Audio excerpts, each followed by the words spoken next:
Most people think government debt is paid back the same way families pay off a credit card by tightening belts and sending checks, but what if I told you that much of that debt is erased without a single payment ever being made quietly, legally, and right under your nose, and the bill lands on you in a way that feels invisible until it is too late? Welcome to Meta Finance Lab, where you can get more informative videos related to finance.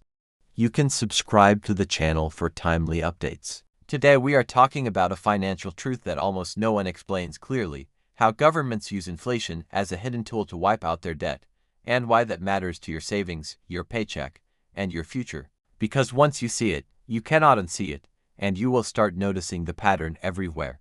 Let us begin with a simple idea that sounds harmless at first: the idea that a little inflation is normal, even healthy. And you have probably heard officials say that 2% inflation is good for the economy. But have you ever stopped to ask why they are so comfortable with prices rising every year, and who really benefits when money slowly loses its value? Imagine you borrowed $100 from a friend 10 years ago, and you promised to pay it back today, but over those 10 years, the value of money dropped so much that $100 today only buys what $60 used to buy back then. So technically you paid back the full amount, but in reality, your friend got much less value. And that is the basic trick governments use, scaled up to trillions of dollars. To understand how this started, we need to go back to the early days of government borrowing, when nations first realized they could spend more than they collected in taxes by issuing debt, often during wars or crises, because emergencies made borrowing politically acceptable and even popular. In the past, debts were often tied to gold or silver, which limited how much money governments could create, but that limitation also made debts harder to manage, because you could not simply print more gold to make repayment easier, and this constraint created real pressure to balance budgets after wars ended. Everything changed when modern financial systems evolved and paper money replaced hard metal standards, because once money was no longer fully tied to something physical, governments gained the power to create more of it, and that power came with a temptation that proved impossible to resist. At first, printing money was presented as a temporary solution, a way to smooth out recessions or fund recovery, but over time, it became a permanent tool. Because once politicians realized that inflation could reduce the real value of debt, they saw a way to spend today and quietly push the cost into the future. Here is where it gets interesting, because inflation does not erase debt by deleting it. The numbers on the books stay the same, but what changes is purchasing power, meaning the dollars used to repay that debt are worth less than the dollars originally borrowed. Think about government bonds, which are basically IOUs sold to investors. When a government issues a bond at a fixed interest rate, it is promising to repay in future dollars. But if inflation rises faster than the interest rate, the real value of those repayments shrinks. This is why inflation is often described as a hidden tax, because no one votes on it. No law explicitly says you will lose purchasing power, yet your money buys less every year. And that loss quietly transfers wealth from savers and bondholders to borrowers, including the government itself. Now let us pause here, because this raises a crucial question. If inflation helps governments reduce their debt burden, why would they ever want low inflation? And the answer reveals a tension at the heart of modern economics that most people never hear about. On one hand, high inflation engages voters because prices rise faster than wages, but on the other hand, low inflation makes debt heavier and harder to manage, especially when government debt reaches extreme levels, as it has in many countries today. Historically, this trade-off became painfully clear after major wars like World War II, when countries emerged with massive debt loads. Instead of paying them down through austerity alone, many governments allowed moderate inflation to persist for years, which steadily reduced the real value of what they owed. In the United States, for example, government debt after World War II was over 100% of GDP, a level that would cause panic today. But over the following decades, a combination of economic growth and inflation quietly shrank that ratio without dramatic spending cuts. Most people living through that period did not feel like they were paying off war debt directly, yet their savings lost purchasing power year after year, and that slow erosion helped solve a problem that would have been politically impossible to fix openly.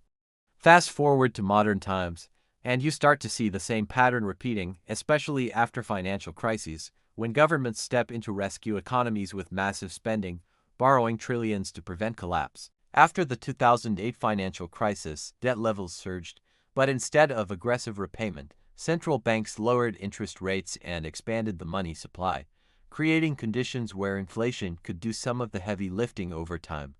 Then came the pandemic, which accelerated everything. Governments spent unprecedented amounts to support households and businesses that exploded, and once again, inflation appeared, officially described as temporary at first, but lingering longer than many expected. Here is the cliffhanger moment because while inflation feels like an accident or a policy mistake, it often functions as a pressure release valve, easing the debt burden in ways that are rarely acknowledged publicly, and the real question is who pays the price.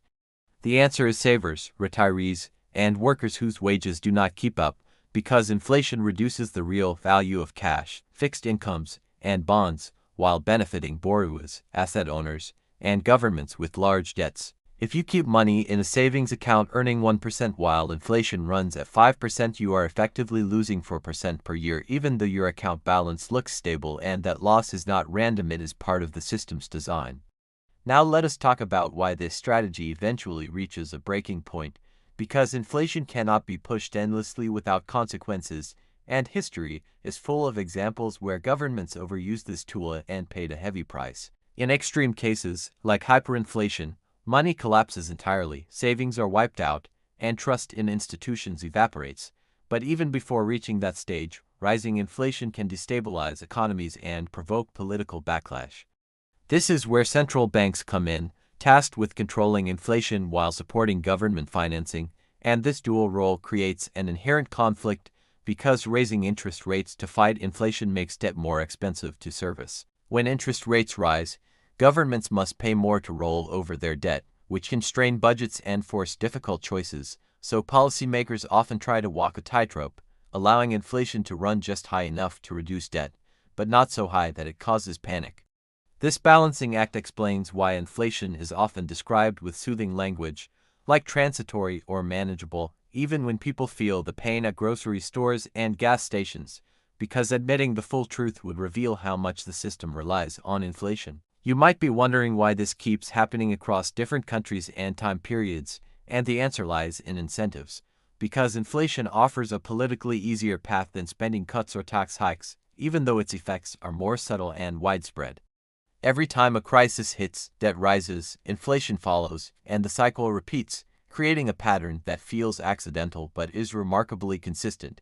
And once you recognize it, you start seeing inflation headlines in a very different light. Now here is the twist that surprises many people. Inflation does not just erase government debt, it also reshapes society, rewarding those who understand the game and punishing those who do not, often widening inequality in the process.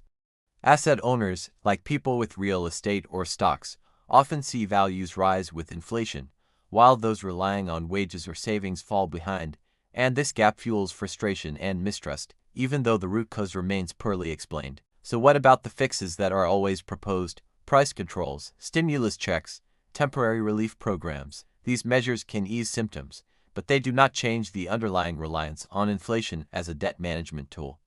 In fact, many so-called fixes end up increasing deficits further, setting the stage for more inflation down the road, and the cycle continues, quietly but relentlessly. As we approach the end of this story, it is time to connect everything back to you, because understanding this mechanism changes how you think about money, savings, and long-term planning in a system that quietly devalues currency over time. The first takeaway is that inflation is not just an economic side effect, it is a policy outcome that helps governments manage debt, often at the expense of purchasing power. The second takeaway is that holding only cash or fixed income assets exposes you to silent losses, and the third takeaway is that financial awareness is no longer optional in a debt-driven world. The warning is simple but uncomfortable. If debt continues to rise, inflation will remain a tempting solution, and the open question is how long this balance can hold before trust breaks down. And that is why staying informed matters, because once you understand how governments use inflation to raise debt, you can make smarter choices instead of being surprised by the consequences. Meta Finance Lab brings you useful knowledge and insights to help you understand the world of finance. Subscribe to stay informed and share with others who need this information.